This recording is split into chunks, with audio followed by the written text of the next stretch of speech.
Just off Thomson Road in the town of DeWitt lies a part of our past that for decades has faded into obscurity. The Messina Springs Cemetery bears the name of a long since forgotten town.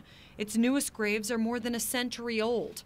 It's home to Civil War veterans and dozens of East Syracuse families, though the passage of time has not been kind to this final resting place. There used to be a streetcar that ran from downtown to East Syracuse, and it ran right past the cemetery. Catherine Healy Quilty is one of the few who can still trace her family's roots through the 19th century cemetery.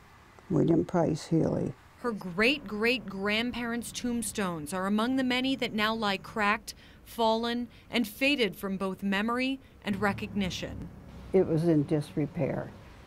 Some of the tombstones were knocked over, some were broken, and we couldn't even read some of them.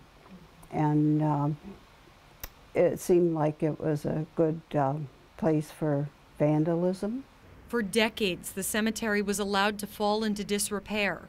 Weeds grew high, grave sites went untended, and vandals even took their toll on the historic site.